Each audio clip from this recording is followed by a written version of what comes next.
Welcome to Arcade Attack.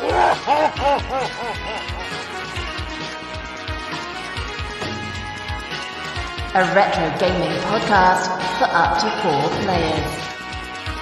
Sonic Boom!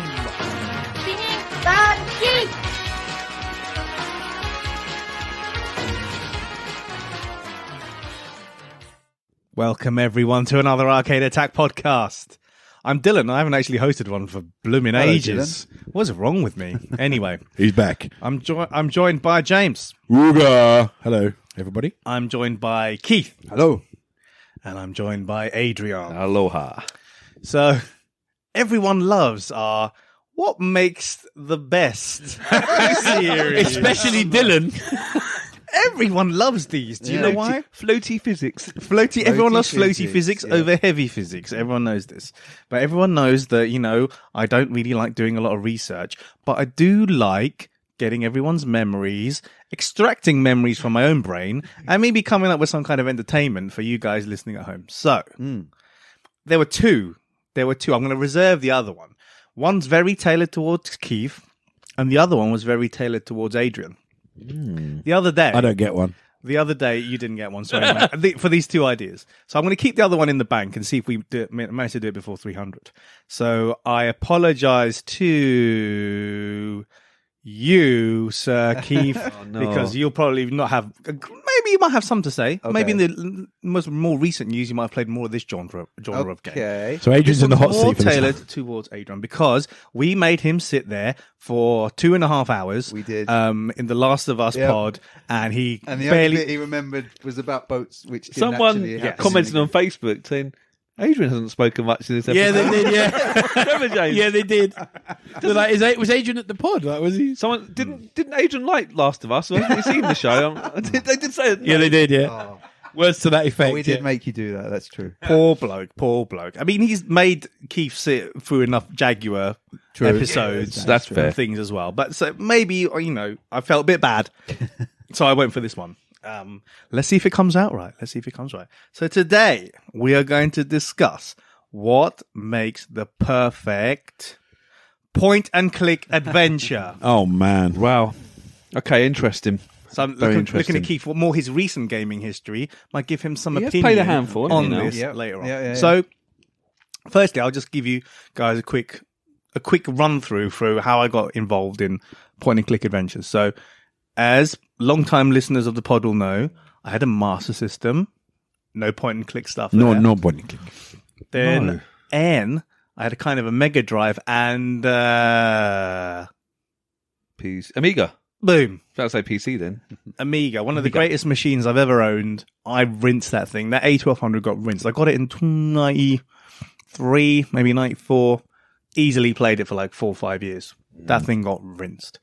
So the mainstays of that system, that Amiga system, are point-and-click adventures and... Sports simulations, maybe Sports like football management games are pretty big. They were like... Platform games were okay, not like amazing. management games. Strategy. RTS Yeah. games? Some on the June 2, yeah, maybe there wasn't loads though on the Amiga. You'd say like the sports stuff because obviously like things like Yeah. Sensi with the one button and your joystick. arcade and that. shooters is quite arcade a few. shooters, but then point and click Yeah, adventures. of course, yes. It was this kind of thing. Like the machine didn't need to be too powerful, and it was kind of at a time where a lot of them were released at a time where PCs and Amigas were going hand in hand. So Yeah, at one in point they were fact, level, weren't they? And you could even say that Amigas were more I'd powerful. agree. I'd You could agree. even say they were more powerful. Controversial. Yeah. fair though. Before Adrian lent me Monkey Island, I actually played some other point and click games beforehand. So there was, I remember I think it was CU Amiga or Amiga Power, and they were like, this collection of games is really good to pick up for 30 quid. So they were like slightly older games on the Amiga, but like 30 quid. I was like, oh, and it was my birthday and I'd had £30. So I was like, and there were again, one of the companies was a LucasArts collection, and the other one was a Delphine software collection. I think I know where this is going. You see where this is going? Yeah. You know which one I bought, don't you? Well, you should have got the other, but carry on. Whichever one you No, bought, no, you they're were both wrong. good. They're both good. Adrian would have bought the LucasArts one. Yeah, I would have done.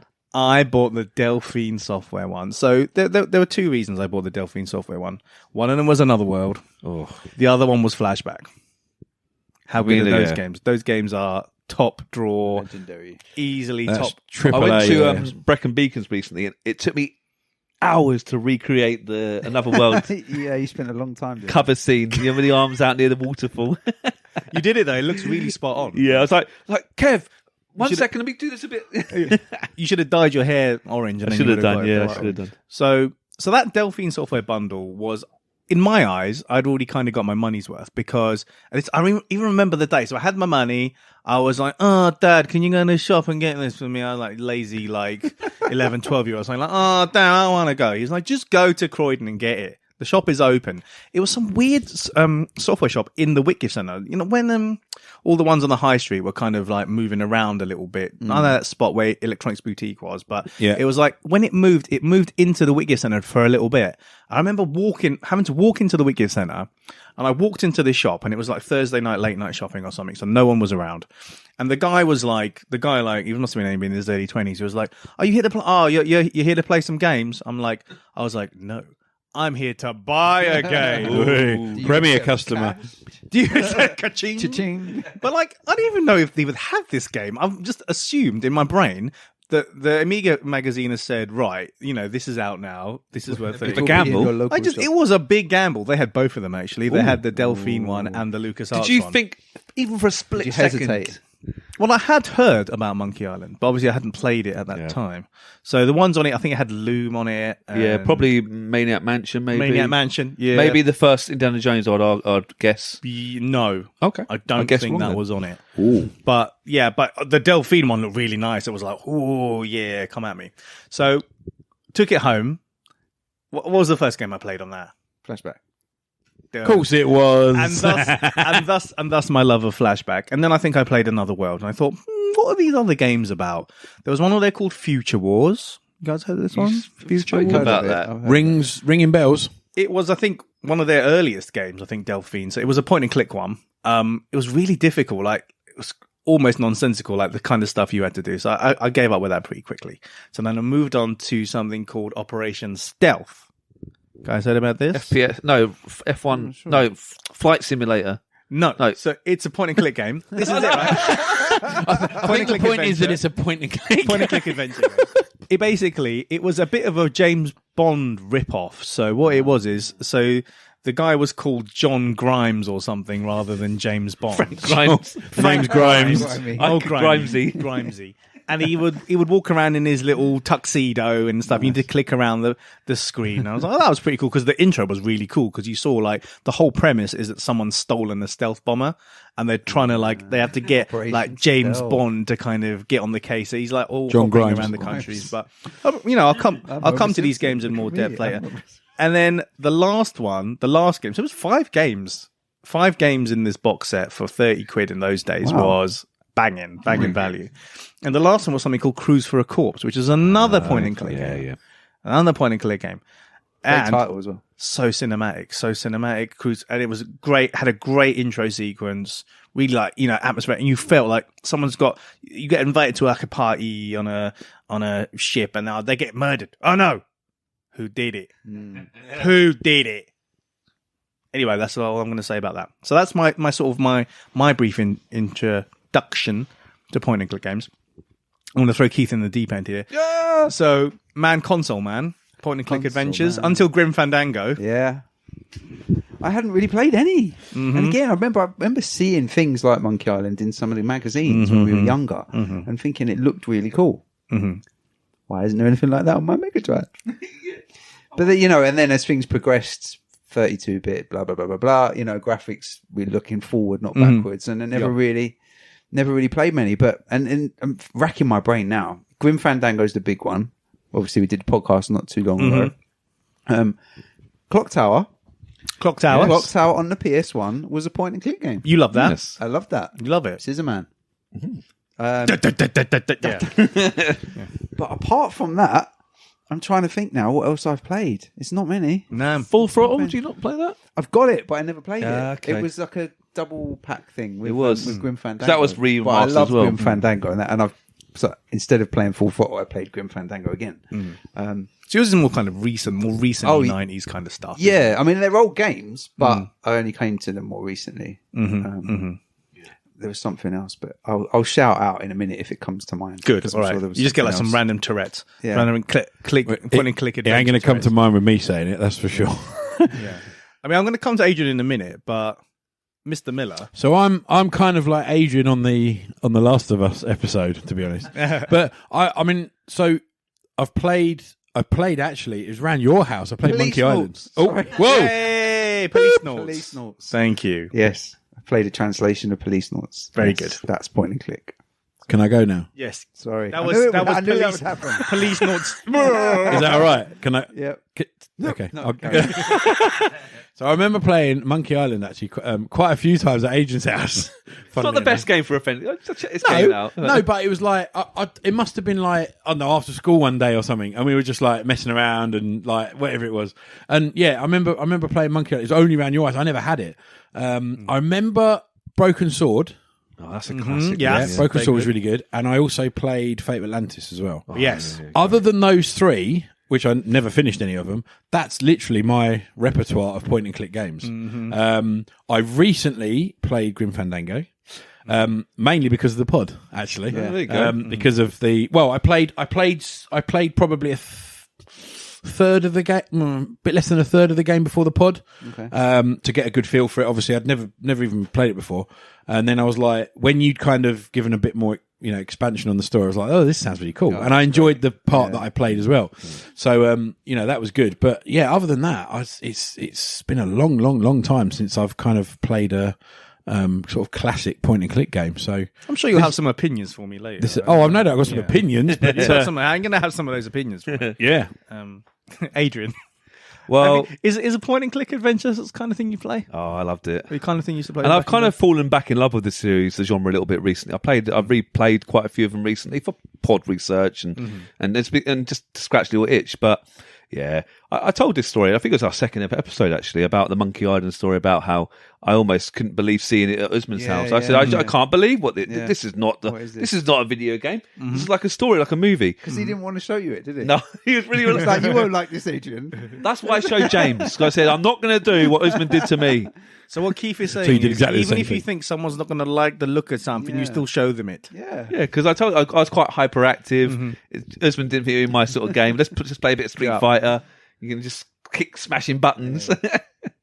I loved it. Monkey Island was my first real entrance to the genre, and what a start! Well, we've spoken about a lot of point and click stuff. We have, and it's actually. mostly orchestrated by you. So, up that's until fair. this point. Did you ever get the new Monkey Island game? I wanted to ask you. Yeah, about 3/4 through. I've kind of I kind of stop and start. I'm 3/4 through the game. I need to see it through. I don't want to sound harsh because I can be honest. It hasn't grabbed me like the others. Is it fair to say that the point and click genre or the point and click adventure genre is outdated? Is a thing of the past? For Here's a people in question. today's world where they've got very short attention spans, and there's a Rocket League game that you can get 5 minutes of quick fun or a bit of a slow slog, and sometimes you don't always know what you're doing. I think it is tough. It's a tough genre to crack these I days. don't know if it's so much that though. I mean, because it could be because now with the power we have, the technology and everything, you can make a fully immersive open world game which has puzzle elements and talking to people and solving puzzles, but not in a point and click interface. So I suppose in that sense, Yeah, I think the you've got a lot of advances. The one thing they're pushing now is like Unreal Engine 5, for example, and all of the stuff that's coming out of that is quite scary in terms of how realistic that is. And I think that is the thing that's being invested in the most. So it's a shame because obviously I'd actually, from what I've seen, from what I remember from the games I played, and also the likes of dipping back into like Grim Fandango and stuff, it's kind of a bit of a shame because they've kind of got there's a nice feel to those types of games. Yeah, there is a lot of reward from them. And it's quite a pedestrian pace if you want it to be. Obviously, you can rattle through them, I suppose, but because it's quite a pedestrian pace, it's quite a nice bit of refreshment from a lot of modern games. With that, I suppose, they are quite slow paced. Yeah. And they can be frustrating. They can be. Yeah. If you keep going back to all the same locations, you don't know what the puzzle is, you can kind of give up quite easily. which is a shame because a lot of these games, if you put time into it, you get a really good story. And maybe I'm guilty of that with the latest Monkey Island. And I'll come to that Yeah. a bit later in the podcast. But so we've all got a healthy sort of history with this genre, An appreciation. of the genre. So what we're going to do now, we're going to build. So to bring people back to the genre, yeah. so not like these new Monkey Islands or whatever, we're going to bring people back to the genre. We're going to build Yeah. the world's best point-and-click adventure. We are. When Then you we're click gonna floaty call physics. Tim Schafer and say, put your money where your mouth is and make this. Yeah. We're going to start from the top. So basically, we do our usual thing. We look at the graphics, we look at the sound, we look at gameplay. Right, yes. We look at longevity. But we need to draw on stuff that we like from the past because, we're not going to make things up afresh. So graphically, I'll start graphically. Well, I've got an opinion on this. What's the best point-and-click adventure graphically Graphically? for you, Adrian? For me personally, it probably is the peak pixel art. So maybe it's either. I love the sort of Fate of Atlantis look. I really like Day of the Tentacle kind of real pixel art. Sam and Max Hit the Road is beautiful, colourful. That kind of look, like bombastic, over the top colours, but still pixel art. For me, that's it. Mid-90s pixel. That's why a lot of people were a bit upset with the art style of the new Monkey Island. I'm not. I quite like the art style, but if I had to choose, pixel art for me. Pixel art. All right. Keith? I do love the pixel art. But then I'm a sucker, as you know, for a pre-rendered background. And obviously that was what made up the majority of the artwork in Grim Fandango. Yes. The polygonal characters, obviously you kind of have to have 3D characters to fit into that kind of world. But I do love the detail you get in a pre-rendered background. I'm torn because I do love the classic pixel art as well, and done well. Like it's you say, when you beautiful. talk about Monkey Island, it can still really immerse you in the world and be really atmospheric and stuff. Okay, so you guys have gone for like types of art. But yeah, That's I'm not interesting. interested. I don't want a fully 3D or No. definitely one of Flat. those. So definitely a really outdated style. Outdated, Pre-rendered flat. or pixel art. Yeah. Jims? I think I'd probably, because I remember a lot of like the pixel art stuff. I never played a lot of it. I'm very familiar with the art style and obviously very familiar with the pre-rendered stuff.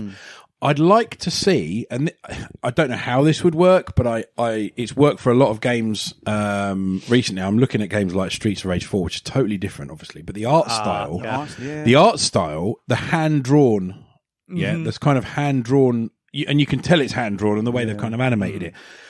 That. It's almost cartoony, but it's got kind of a rich Retro detail look, to it. It's got like an updated retro look to it. So it retains all of the funky, colourful, brush strokes that you get with retro art, but it's a little crisper, it's a little clearer. Yeah. And the way they animated it and stuff as well. I mean, I love that game to bits. It's a bit more like Full Throttle and stuff kind of style. I think that's what. That James sort of, is alluding to. Yeah, like a more modern hand drawn style, but with that retro kind of feel to it. Something, how you kind of work that with the backgrounds, I don't know, but kind of, somewhere between animated and, the sort of hand-drawn, cel-shaded type stuff. Yeah. See, this is the thing, right? You want something, if you're making the perfect... Borderlands-y type if thing. you're making the perfect point-and-click adventure game, you need something that's timeless, Yeah. Yes. don't you, isn't it? So things like, don't get me wrong, I love my pre-rendered backdrops. Things like that, I think, in our kind of spheres, maybe more dated than a pure pixel art. Do you know what I mean? It'll always look good. Always look 20 good, years' right? time, it'll look sharp and good. Yeah. So, like, I'm definitely willing to concede on that. Like I say, I love both. I think, but yeah, I'd go along with that.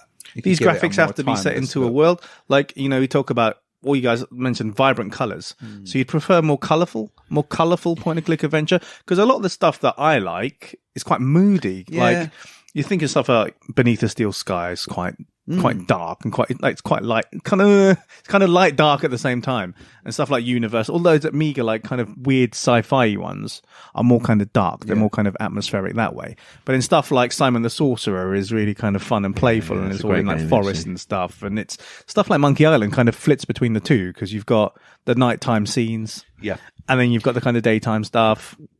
You know, it's a weird. How do you strike that balance? You know, would you go for dark and atmospheric? Do you go for fun and playful? Well, it comes back to what is your story? What is it a comedy point and click or is it a serious one?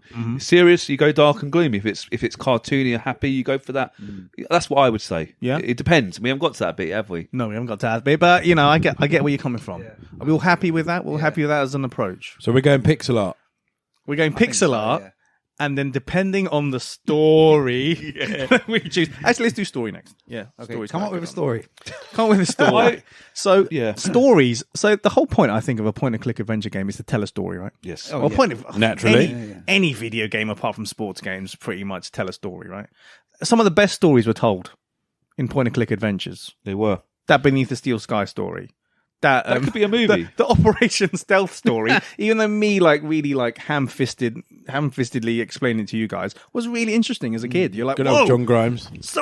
John Grimes. It's like, oh my god, and you're like, and you have to. Yes, it's just so weird. You have to go to these countries and like try and you have to use something to forge documents. You have to point and click open your your briefcase, and put your fake documents in the thing to get through passport control. If you don't, they like shoot you. It kind of intimates they kind of shoot you dead. They kind of arrest you or shoot you dead.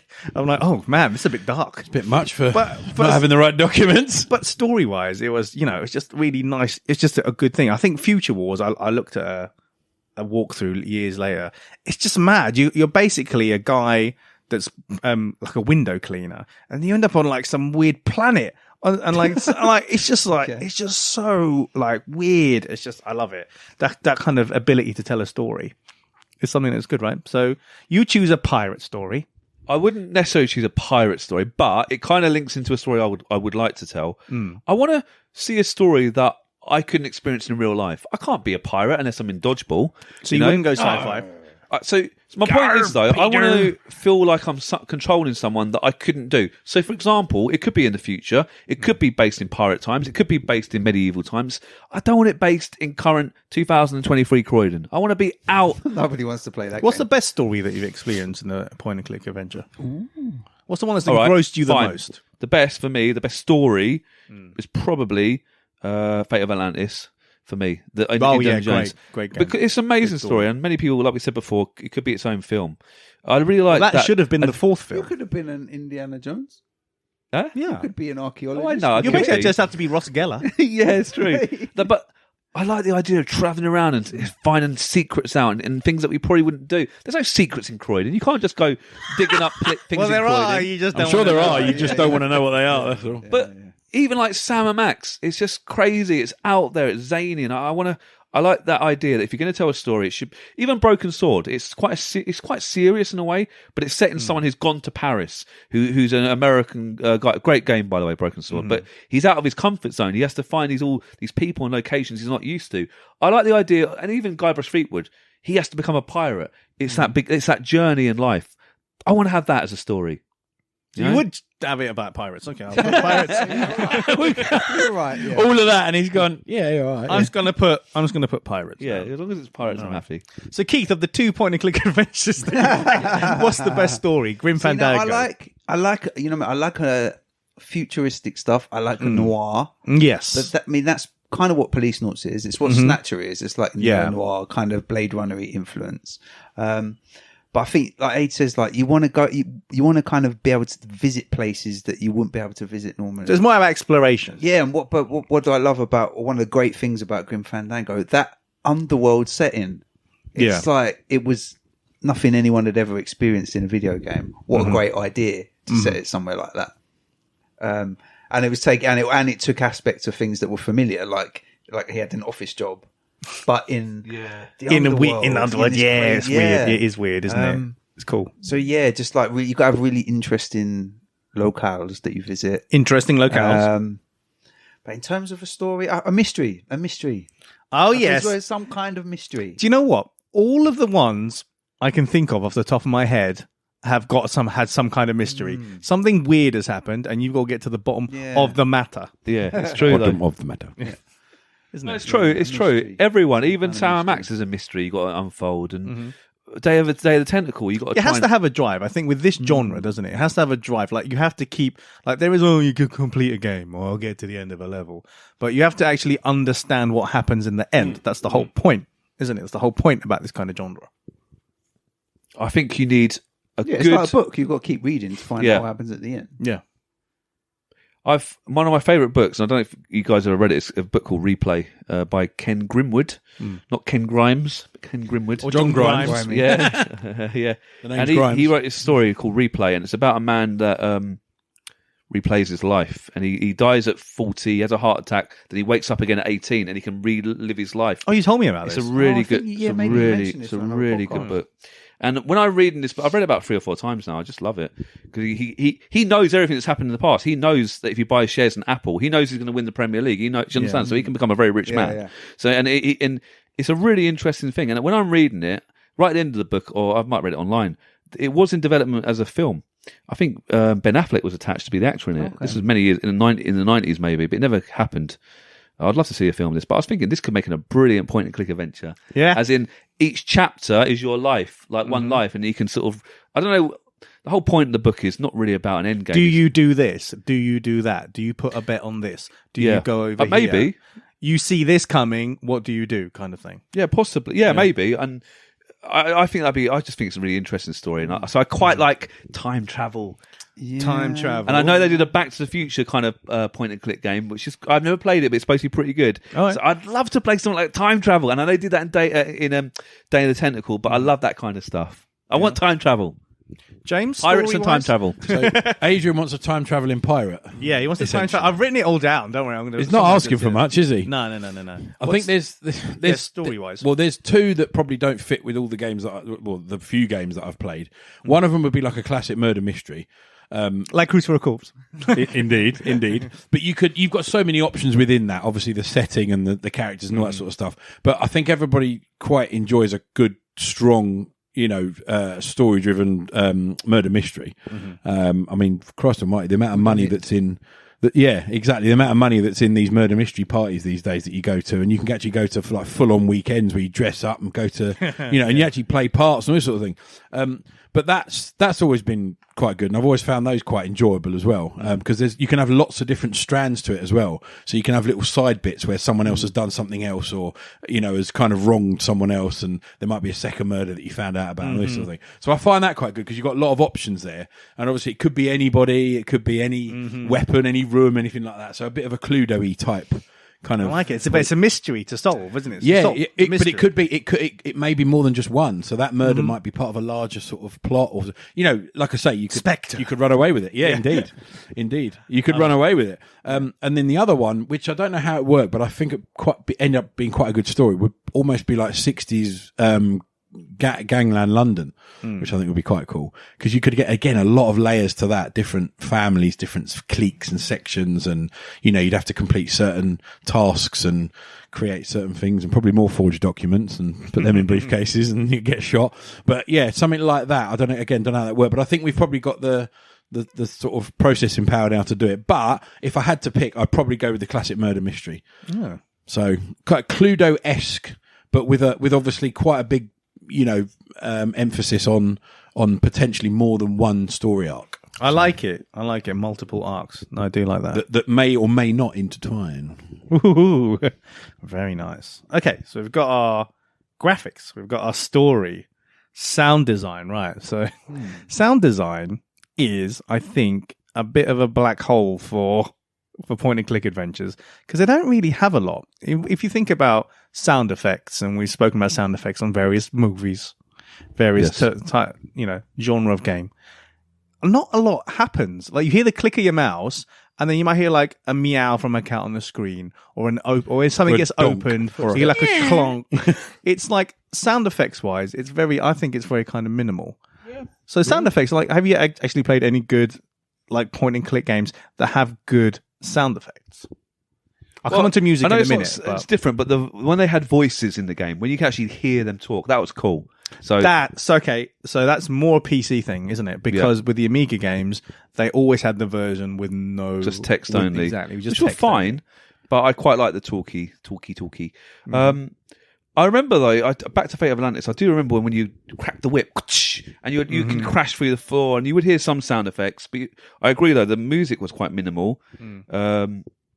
Yeah, I think you're fair. That's maybe a weak spot of some of the games. You could do a lot with that. I think you could do a lot with that because now you've mentioned it. Now I think it is quite minimal, and It's it really, is a bit bereft, really- isn't it? Of any It kind is. of. You could go to town on that because You know, Grim Fandango, like you'd walk around and stuff, and you'd hear like the kind of the road and picture hums. thing in the background now, but there wasn't really a lot of other Not lots sound of it, effects no. What and it does things. do, it does well, but mainly it's like Manny's footsteps and Yeah, it's all very kind of quiet. But I suppose if you're just walking around looking at stuff, you're not going to be like, ooh, just like making random, But making random. if stuff. you revisit the same locations 10 times, you might get bored if there's all this, or not if bored, you keep annoyed. hearing the same noises and stuff. Yeah. I kind of again like going back to the kind of the genre that it is. I kind of like that. It has to be adds quiet. to the chilled kind of slow pace. You like that? Okay. Yeah. Depending on the scene, like Your if it's a preference, scene yeah. that you would expect lots of noise and things going on. It is, I think. With, I don't with think it sound needs a lot of effects, noise. I think it should stay minimal. Really. Yeah, I'm sort of with you on that. I think it needs to be authentic though. Yes. So I think you can't use like the same sound for several different things. No. I think what you've got to not do, like an 8-bit game. No. I think what you got to do is if you're going to have, you need a proper realistic sound effect. That's where you could go. That's where you could go different. Is yes, keep it relatively, not too loud and not too much in your face and too much going on at once. But when there are sound effects, I think they've got to be true to the actual sound. So I think that it's got to be, and I think you'd have to stick to that. Yeah. So yes, you'd end up probably blowing a bit more of the budget, finding all of the, sounds and stuff. But let's be honest, there's probably nothing that can't be recreated digitally these days. Yeah, we're making the perfect point-and-click adventure. So I think authentic sounds for the action that you're doing, rather than just a donk or a basic door opening sound. Actually, depending on the door type, is it a big oak door where you're like that, or is it or is it a sliding door or? Yeah, do you know what I mean? So it has to be different, and it has to be what that actually sounds like. Yeah, because there's lots of games that have been panned in the past for not just point and click games, but that have been panned for terrible sound effects. Yeah, things like there's plenty of racing games that have the same engine sound for all sorts of cars. You think, what the hell is this? But there's some of them that have been massively praised for having the actual authentic. Like Need for Speed Underground, that thing. And that game was like, people still go on about it because of how great the sound is. Because they got the authentic car sounds. So... Yeah. Are you guys sort of with Adrian that you'd want to have voice actors? So obviously, like, when you meet people, you hear them as opposed to reading. I would. I think if it's done well, it's so good. You'd prefer that to over like a book? Because obviously if you're reading a book, then you can kind of like make those characters up in your own brain. Like Let's how say, they... with how this they game sound. we're making, does it have infinite budget? Infinite budget. You can still make Do the both characters and up. give you the option. Oh. Yeah, give you the option. Yeah, that's not a bad But, shout. 'Cause when it's done as well as it's done in Grim Fandango, and this is my reference point, so sorry, I have to keep it. Well, when it's done that well, you think, I want the voices. Yeah, We want voices. Okay, it's when it's done well, isn't it? Because some of those other ones, the voice acting, as we know, in voice acting in games can be Quality varies. that's what we're saying. That's what I'm saying about the sound effects. If you keep the standard high and you don't compromise and say, we'll just use this for that, we'll get away with that. Don't get away, don't shortcut Don't anything. try and do it if you're gonna make it bad. No, That's basically and what if you're I'm going to saying. do voice Just keep acting, it minimal. it needs to be a decent voice actor. So it doesn't even have to be. It doesn't have to be an actor of any note. It just needs to be a decent voice actor, which obviously would be cheaper. Mark Hamill's in Full Throttle. They've got some good he's good. Yeah, We He want is we want good. Mark Hamill in our game. we Steady. want Mark Hamill. Yes, Mark Hamill. There you go. Right done. I reckon Mark Hamill. He can be the I protagonist. like the idea as well of keeping the sound effects sparse. Like if you imagine like a nighttime scene, and it would say it's raining, just the sound, Just of the rain. sound of the rain. But actual rain, not someone tapping on a bit of A4 paper Yeah, or or someone something. going, I think there might be cut scenes in the story, and in the cut scenes, that's when you have all the music because you see it once. You see not the every time cut you scene go helps back you into that room. exactly. So the cut scenes can be really lovely pixel graphics with amazing sound, and that's when it can really sharp it. But you only see it once, you never get bored of it. You go, whoa, want to see that again? Sorry, too late, mate. You progressed the story. you progressed it. Done. Nice. Like they did that really well in Monkey Island 2 with the scenes with LeChuck.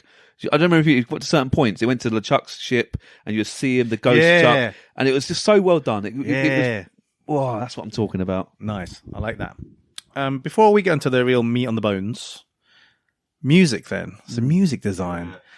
This is it, right? So music with point and click games tends to be like action oriented, isn't it? So you walk into a room, you walk into like a cafe or something, it's like ding kind of thing. And then you walk outside and then there's nothing. And then you walk to the next screen and something's about to kill you. Sorry, that was really bad. Something like that. But yeah, so music design, the games I like are quite silent. They're quite silent. They kind of jump at you, like stuff like Beneath the Steel Sky. It's like they kind of jump at you, like stuff like Simon Sorcerer and those other kind of jolly ones tend to have some kind of constant tune in the background. Yeah, I don't know if that really fits with me in my brain. I like prefer like a film. You know, you'll have long periods about maybe there's just dialogue and there isn't actually any music. Yeah, but then when something when there is action, there is music that fits the action. Or like you say, or just depending on the location. When there's dangerous music. Dangerous music. But if you go into a cafe or a bar or a nightclub or something, there's going to be some music that fits the scene. That's true. But again, with those and that, and what I don't really like is that it's sort of like the same kind of maybe 7 or 8 bars repeated. Yeah. They don't change. So if you go to a cafe or something in some of these games, I'm thinking of Operation Stealth, I think, in my brain. It just does it. And if you're like clicking around the screen, trying to find the next item, Drive you up the or wall, the wouldn't it? next thing, that just drives me mental. So I would go minimalist. I would go just your sound effects. And what I think, Dylan, if I can just chip in, is I love it when you go back to your old locations, but it's changed. So maybe there's been an earthquake since you've been there last, and that can change the sound of it, maybe. Yeah. So I actually quite like when they reuse the same locations, but in a sort of altered state from the future, or whatever. Yeah. So that would be cool. But you're right, put time in. Even if it's like somewhere that was when you first went there, it was really busy, and now you've gone back. And Exactly. it's empty. Just stuff like that. I think that means a lot to me. Yeah, I like that sort of I stuff. like those details. You see, I'd throw a spanner in the works, and I'd say, I'll bow to you. I'll be the lesser of the majority here, but I would say that I think music could, because of the way you can engineer it now and the way the tools that we've got available. I think music not throughout, but I think that the use of music in more than less places would be better. Mm-hmm. So, because music obviously could be anything. It could be a very quiet, very sort of slow tune. Mm-hmm. It could be something very upbeat. It could be all sorts of different genres and types, couldn't it? Yeah. It could be anything. Music could literally be anything. So I think from the games, a lot of the games that I have played and play now, I always find it gets enhanced with music that complements the scene. So I agree with Keith in a sense that it complements the scene, and obviously if there's danger, you get the kind of the orchestra start wetting themselves, and then obviously you have some bits that are more serene, and you have so on and so forth. I just think that you could use music when there isn't a music source in the scene. Okay, all right. So you say so it doesn't have to be in a cafe. They don't have to be in a No, thing. I understand. Just to give it a little bit of. I just think it can enhance the mood so much more. Yeah, of course, tension or whatever mood you're trying to. Yeah. There is okay. So I would put it in more scenes than less. So Interesting. All right, but so that's just I'm quite happy to defer to. in your defense, there is a game, I mentioned it years ago in a podcast called Universe. It was on this Amiga, like cyberpunk sci-fi point and click I games. think I used a bit of podcast. music on the Amiga music. It is like really good because when you're walking around the little planetoids, it's got that sci-fi music. Obviously, there's nothing in the scene that's like saying, oh, look, we're going to play you some sci-fi music, I'll play some music. It just gives it's like, wow, you are in space right now. And this is what's happening. And we're going to, woo, in the background. And that works really well. And in fact, I think during that game, it just carries on quite a lot. That game is quite music heavy. I'll draw a comparison to a game that isn't point and click, but uses music extremely well, whilst not necessarily coming from a source. And is a very modern game, which is No Man's Sky. Yeah. So you obviously you're in space. You're going from planet to planet. You're flying space stations. You're doing all very this sort of subtle. thing. Yeah, it's very subtle, and it's very like ethereal, isn't it? It's very kind of spacious. Exactly. I think because it's very similar to Universe in that sense because it is like the kind of like that ethereal kind of out there. It's just that kind of that kind of mystical depth to the. It just makes it feel so much of a bigger. Thing that you're playing. I mean, it's obviously massive, but it gives it that kind of weird sort of dreamy depth, doesn't it? Which it's not coming from anywhere. And why would you have music in space? You can't hear anything. Space is a vacuum, So, but it's there. It is there. Thank you. So we've got our graphics, we've got our sound, we've got the story, we've got some music as well. How does the whole thing hang together? So the main component of a point-and-click adventure begins with a P and ends in uzzles. Puzzles. That's basically it is. I mean, there is exploration a lot in a lot of these. So you can click over to the screen and go there, and then you have to go there to do this. But it's mostly about solving puzzles. It is, yes, isn't it? And there's two ways I've noticed when playing these games. There are two ways that you can solve these puzzles. You either have a free form at the bottom, so there's two different types of design for these games. There's one which basically just has the screen kind of split in half, and then the bottom has all the actions you can take. And then the top bit, you just use it to highlight, and it shows you when you're highlighting certain objects. And there's the other type where you highlight objects, and there's like a mini menu within the object. Yeah, that's so right. Something like Cruise for a Corpse, it doesn't have a thing at the bottom where you say like walk to or open this or combine with this. You click on the cat, or you can like stroke the cat, or like kick the cat. I'm just making that up. You can't kick a cat. You should never kick a cat, right? So then you do that kind of thing. So, but see that I think, in my opinion, works a bit better because you're looking around for the objects, and then you're choosing the most logical thing you can do with the object. The other way, something like Monkey Island, where you can kind of go do this, put a thing in this, thing in this. That's a little bit trickier. It is trickier, isn't it? Of the ones you've played, Full Throttle does it a bit differently. It's a bit more. Click on the thing.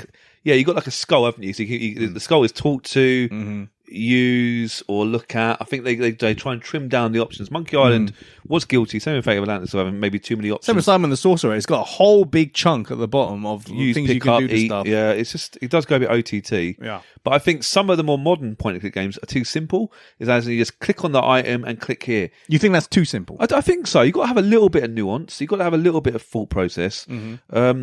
Playing the new Monkey Island game, they really scaled down that kind of UI. Is it? Yeah. And you've got the whole screen really, but it's just, I don't know. It just seems a little bit. Oh, here's the item. You can go to your inventory box and you just click on that and you just randomly click on things so it works. It just seems a little bit too simple. You think it's too simple? I think so. I don't know. I don't want to annoy people with the puzzles because you can annoy people quite easily with these puzzles. They can lose their way. But you don't want to just hand it to them on a plate either. Because some puzzles, again, especially with Grim Fandango, are a little bit abstract. You've got to strike a balance, and the thing with Grim Fandango as well is it's really because there's no UI, and you just move Manny around, and he looks at things, and then you can click and pick them up. Yeah. It's really easy to miss stuff. Yes. Yeah. Or there's no. I would never have been able to get anywhere without a walkthrough of that game. That's mad, isn't it? So you need a balance. It's got to be somewhere in between there. Like Aid says, you don't want to lose the fact that you have to use your brain to solve the puzzles, but you don't want the frustration. But this is the question: aimlessly wandering around. If a point-and-click adventure used only logical decisions and logical puzzles, how long would it take you to complete it? Zero time. The puzzles you're talking about are more kind of how you engage with objects, right? Yeah.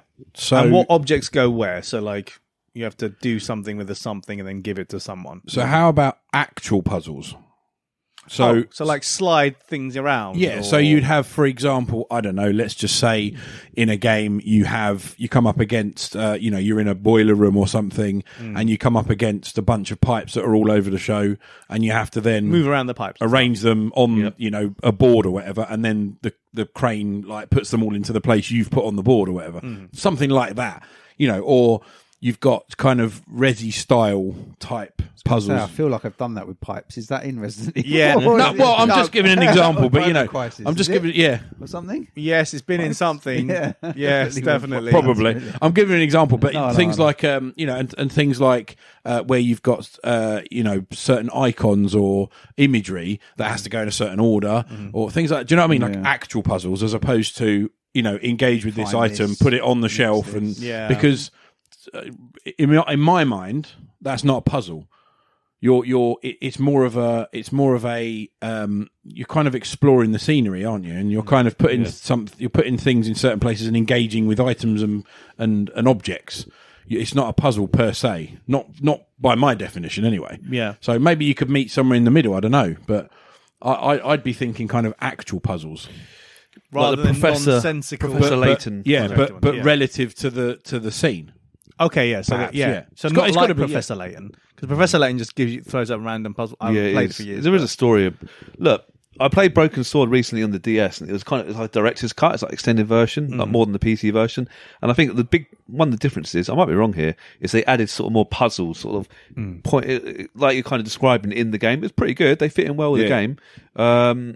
But they can get really laborious. So some games, they almost add like little mini games. They can be a bit annoying, I think, sometimes. Well, that's the risk, though. That's the risk. Don't just make them like things that have already been done. Yeah. Don't just make them like a normal bog standard. So like yeah. the Full throttle fighting bits were very poor, in my opinion. I'm glad you mentioned that. Actually, yeah, go on. Well, I just think you can try too hard to make it stand out. Whereas you're playing a point-and-click adventure game. You don't, even though it looked pretty cool, you can hit people on your motorbike. It did lose its. It took me ages to get through that. I don't know. I made a mistake in the game, but it just I almost gave up with it at one point because I was like, what's the point of all this? From the ones in the past, without those, they'd be really short. That's true. They boost it. And I don't like them. I'm with you. I don't like them. Operation Stealth has got some weird ones. I'm really glad you mentioned this. So there's a bit where John Grimesy has to swim through like a section, but there's a bar. You got like a bar of oxygen, and you have to use your mouse clicker to click him to the right places to kind of get into these air pockets and kind of get out the other end. I was thinking, what is going on? Like, this is like, it was so like, it's pretty poorly designed. Like he'll go into rocks and stuff, and it's really difficult. I'm like, well, I was quite an engrossing adventure. I was quite enjoying the story. And then they're throwing in this rubbish. Like, what's going on? I didn't really like the fighting bits in. Was it Fate? It is Fate of Atlantis. Yeah, there is isn't fighting it? bits. Yeah, I'm just like, I don't know. I just want to just have it like just be point. the sword fighting that was done well because that was still you had to sort of choose. You had to choose your. It was kind of using your wit. Yeah, and that wasn't a real time event, was it? It was basically you click this. You That can was do it at clever. your own pace, Yeah. right? And that's encompassing with the genre of the game. Yeah, I quite like doing things at my own pace. You guys with me on this? I don't know. Yeah, that's fair. That's a fair point. Yeah.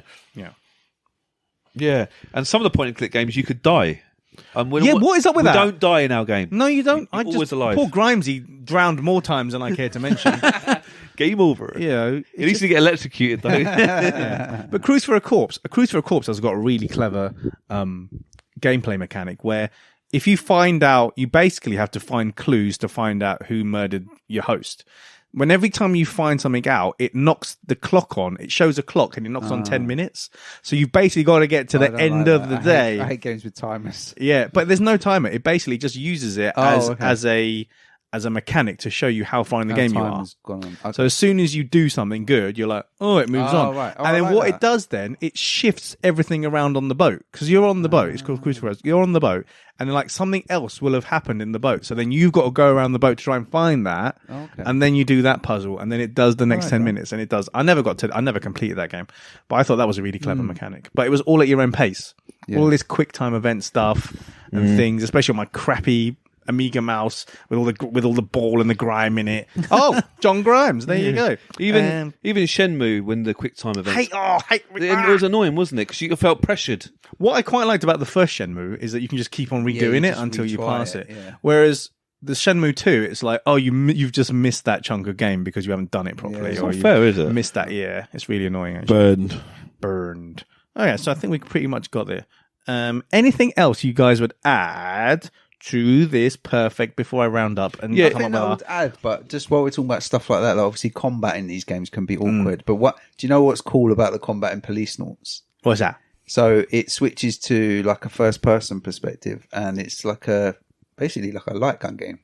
Oh, yeah. And- It's a bit like it came from the And desert. You can use your Virtua gun on the Sega Ah, Saturn. to Oh. You have to sit there with your controller plugged Sexy. in for most of the game. Yeah. But then when it switches to those moments, You pick up the gun. Ba, ba, ba, ba. Nice. so that's very cool. That is cool. I actually quite like those ant bits on the... It Yeah. came from the desert. So FPS elements, please. Oh yeah. That's what we're FPS saying. elements. Yeah, some FPS. light gun support. Light gun support. So you also have to fix the fact that light guns don't work on CRT.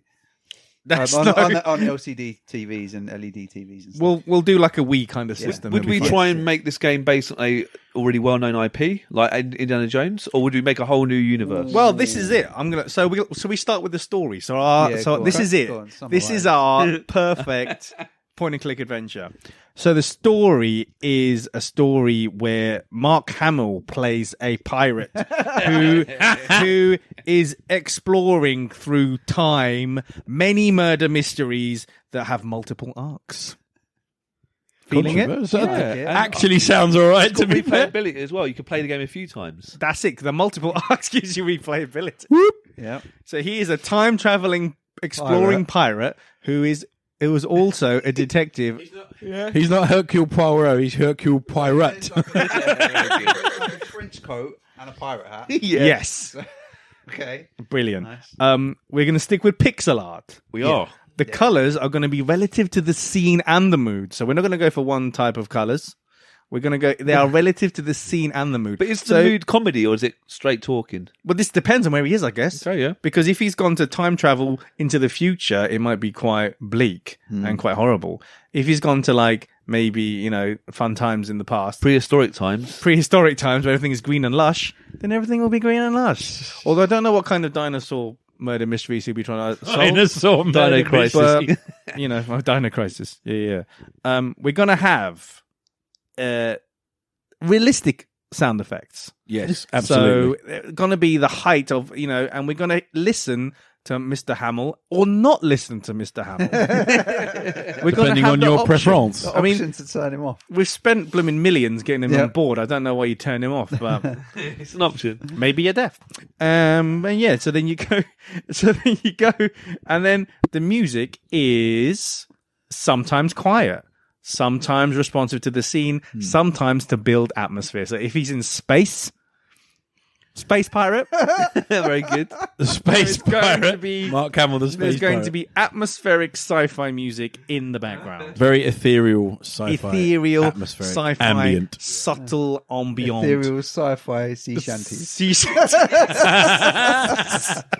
Yeah, I'd play it. Oh, it's happening. And the whole thing would be held together by a big-ish user interface. Big-ish. So not as big as Simon the Sorcerer or Monkey Island, but bigger No. than Monkey Island new one. Yeah. So maybe 3 or 4 or 5 options. Not simplistic where you click on the thing and it gives you options, and that's too simple for you. I think so. You don't like I it. quite like the idea you could use, or you could combine, or you could Yeah. give this to someone. Do you And maybe understand? Mr. Hamill can get a bit annoyed if he's combining the wrong things or things are going to blow up in his face. What happens what happens like during that, like if like you click on one of those and it like does nothing and then you just have to click on another one and another one and another one.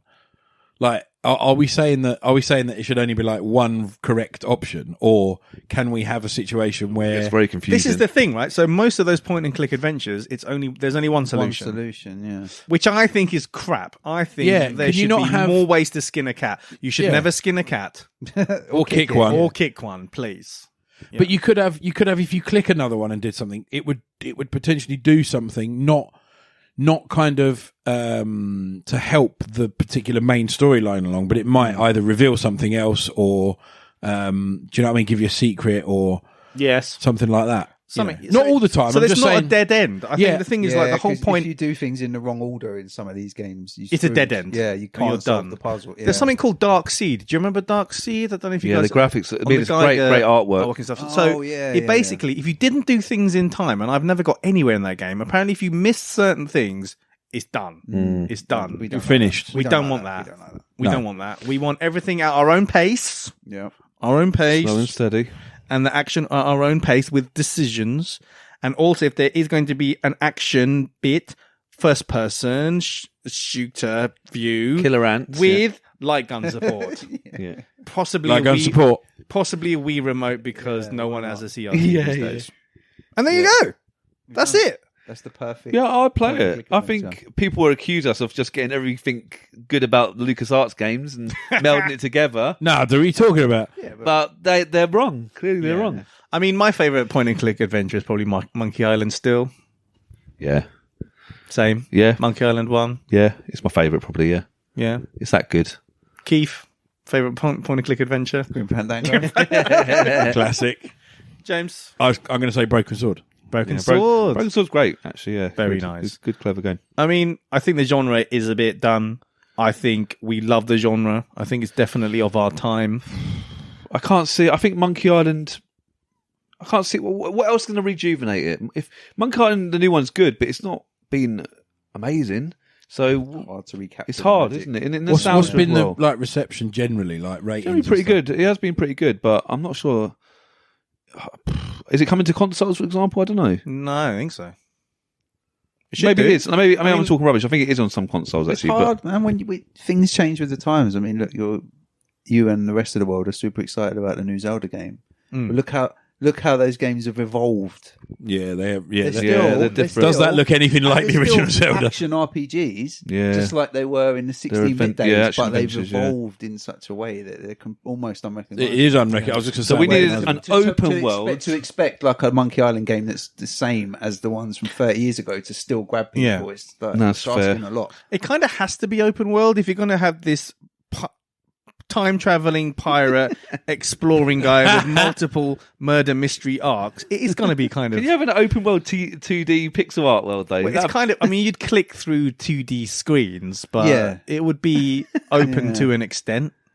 You could go into people's houses and Yeah. play, turn their washing machines on and stuff. I don't know. Turn on a dinosaur's washing machine. I don't know. Anyway, but I think we've got it. I mean, What was listen- Abe Simpson's advice if you ever go back in time?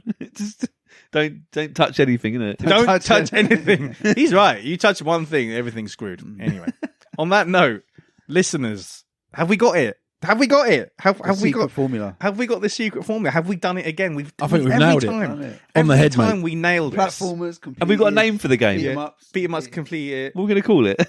Oh, Space Pirate. Space The Pirate. Adventures of Mark Hamill, the Space Pirate. Oh, yeah. Pirate to the Future? I don't know. Yeah.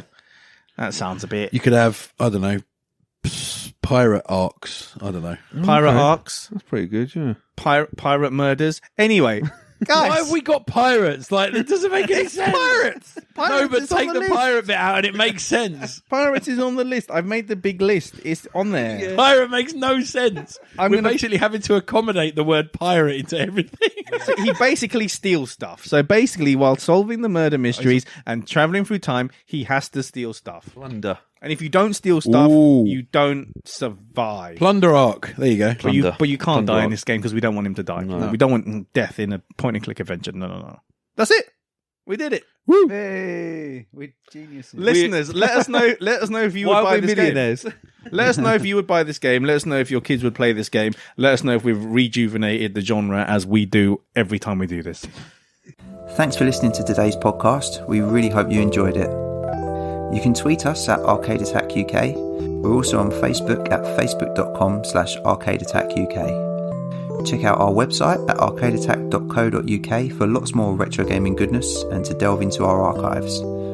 Our podcasts are also available on Spotify, Stitcher, Podbean, YouTube and Apple Podcasts. Please leave us a review and a rating, we'd really appreciate it. If you'd like to support Arcade Attack, please check out our Patreon page at patreon.com/arcadeattack, which will give you access to exclusive podcasts, interviews and other bonus content. So, until next time, take care and we'll speak to you soon.